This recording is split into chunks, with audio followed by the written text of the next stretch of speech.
Bienvenue dans Osez voyager autrement, le podcast qui vous accompagne dans vos projets de départ, loin de la frénésie et plus près de l'essentiel. Dans chaque épisode, je vous livre des conseils inspirés du petit guide pratique Osez voyager autrement, pour transformer vos week-ends et vos vacances en expériences uniques et authentiques. Alors préparez vos bagages et laissez vos habitudes à la maison.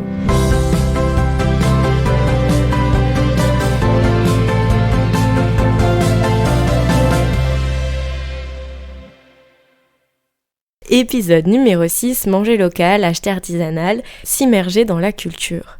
Imaginez, vous êtes à Bangkok, attiré par un restaurant au menu plastifié en 5 langues. Le serveur vous fait signe depuis la rue, le pad thai arrive, fade, accompagné d'une addition salée. Ce n'est pas le voyage culinaire que vous espériez, mais un repas standardisé, conçu pour des touristes pressés. Et pourtant, manger, c'est l'un des moyens les plus profonds de rencontrer un pays. La gastronomie, authentique, loin des clichés, raconte l'histoire d'un peuple, son rapport à la nature, ses traditions, ses savoir-faire. Chaque plat peut devenir une porte ouverte sur une culture, une rencontre sensorielle avec un territoire. Manger local est de saison. Retrouver l'âme d'une cuisine. S'éloigner des zones ultra-touristiques est la première étape. Observer où mangent les habitants, familles, travailleurs, personnes âgées, chercher les menus écrits à la craie qui changent selon l'arrivage plutôt que les cartes multilingues figées. Et surtout, laissez vos sens vous guider. Les bonnes adresses se reconnaissent aux effluves qui s'échappent des cuisines, à l'animation des salles, à la patience des clients locaux qui font la queue.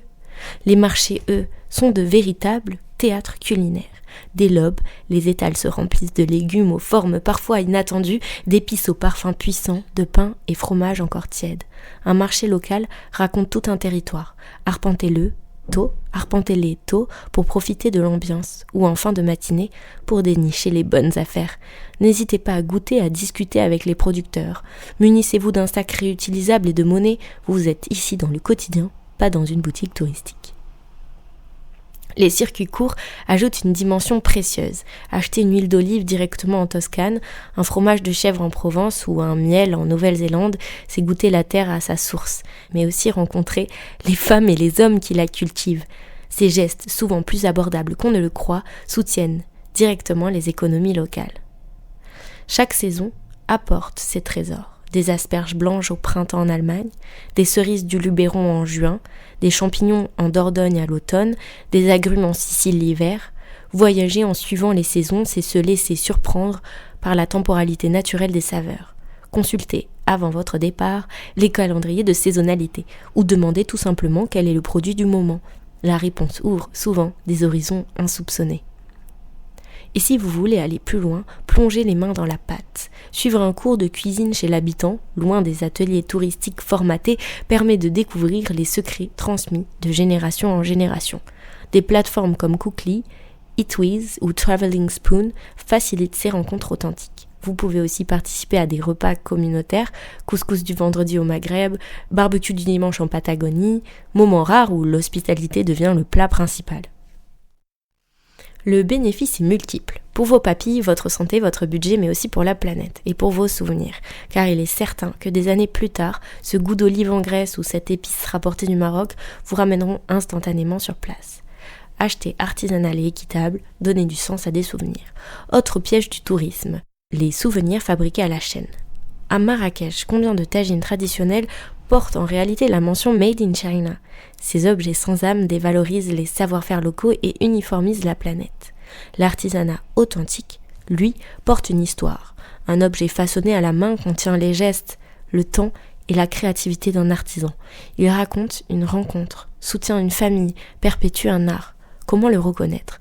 Aux imperfections charmantes d'un tissage, aux variations de couleurs d'une céramique, à la chaleur d'un cuir travaillé localement.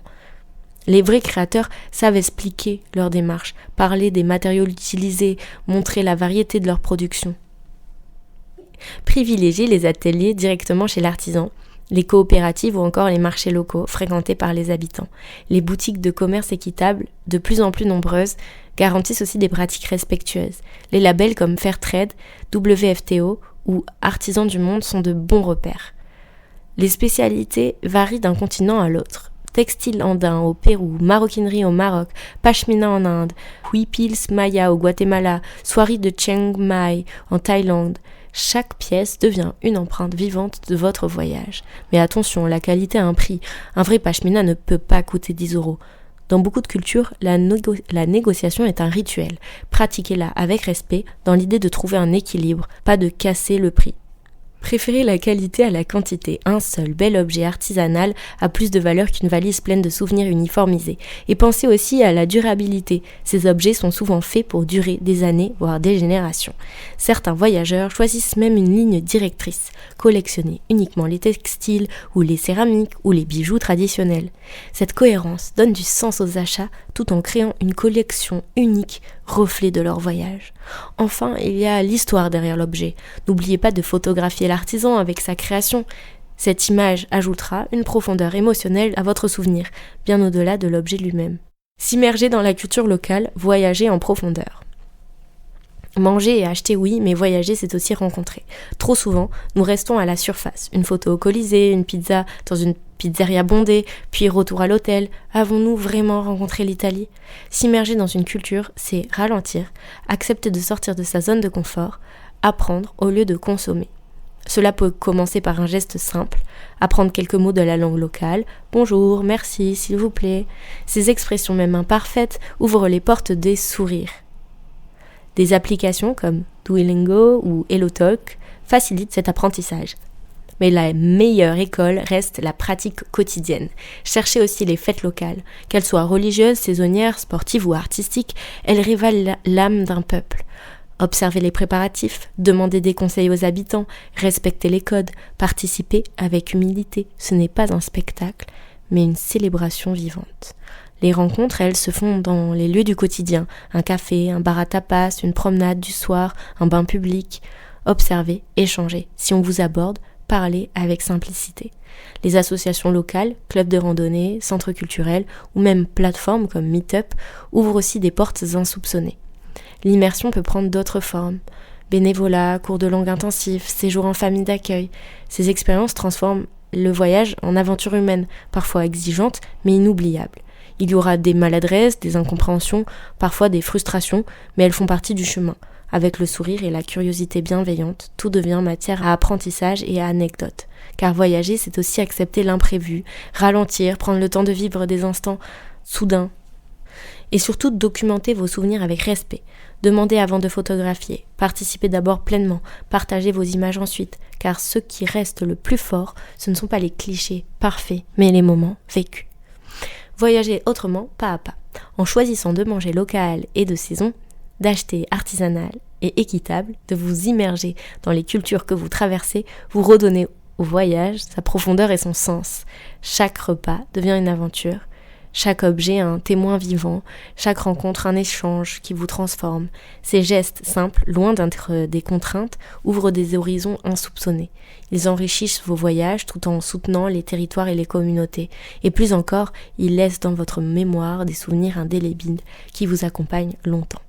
Voyager autrement, c'est finalement une invitation à goûter, à écouter, à respecter et à se souvenir que derrière chaque assiette, chaque objet, chaque sourire, il y a une histoire humaine qui mérite d'être honorée. Voilà, ce voyage en 6 étapes touche à sa fin. J'espère que ces épisodes vous auront donné des idées, mais surtout l'envie d'explorer autrement, avec curiosité et respect. Voyager autrement, ce n'est pas changer le monde en un instant, c'est choisir à chaque pas une manière plus consciente d'aller à la rencontre des lieux et de ceux qui les habitent. Ce podcast n'est qu'un extrait du petit guide pratique Oser voyager autrement. Pour aller plus loin, je vous invite à le découvrir. Bonne route et à bientôt pour de nouvelles découvertes.